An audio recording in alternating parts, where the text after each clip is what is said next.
Karibu tena guku gwa Kikuyu Daily News na gikorwo mugeni twika wa gusubscribe niguo tunyitanire na thengio Seneta Karen Nyamũ niakanitie mwaki munene muno na mwaki utangihoreka nenda-ini thutha wake gucera mucii gwa Samidoh ahengete uhoro muhiu na uhoro uria ugitigite akinya magegete na Karen Nyamũ finally niaritie thutha wa ndeto kumenyekana na kumbuka ndeto ciigie mutumia kana baby mama wa gatatu wa Samidoh na ndeto cia muhiki uyu uria uretwo Delizer Mbithi ninyagitio nenda-ini oro hamwe na mbica ciake na kurerikana Delizer Mbithi uria ni muthigari hamwe na Samidoh ni mari na ndugu ya kiwendo riria eri aya makiri training ya uthigari na wendo uyu wao ni wakirikirire na gutanahirwo na kana ga kahii even though muhiki uyu ndari akiumiria kwaria ciigie Samidoh na kana mwana wao na ndeto ici cia muhiki uyu ni iconete Karen na kugagaia uhoreru wa ngoro yake na riu Nyamũ ni umiritie kwaria haria augite ni sawa ni agitikira Samidoh ni muthuri wao mari othe na riu ni gushare wendo wake gatagati kao mari othe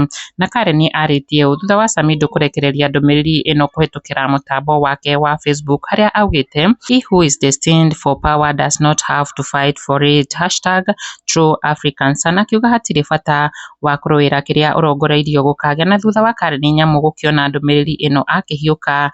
like na gucoka guthie mwena wa comment section na kuga wacha tu tushie sababu we Karen akiuga ni agwitikira gushare wendo na gathimbo ka ngogoyo ka Muini Samidoh gatagati ka endwa ake othe akiaria thutha wa another baby mama ya Samidoh kumenyekana king'ang'a-ini na ndeto ino ni gitigite andu magegete kuona Karen Nyamũ ni muheshimiwa nyarari thaka na ina indo ciake agitikira kuganirio wendo wake na ahiki angi ni muthuri we na baby daddy yake Muini Samidoh no hatiri undu tanganja ati Muini Samidoh ni wa ahiki ingi ndeto iria ciakihithuririo ni mutumia wake Delizer na thus Samidoh ni akigwatĩire thũmbĩ ya mwanya ya Father Abraham. Kikuyu Daily News, subscribe.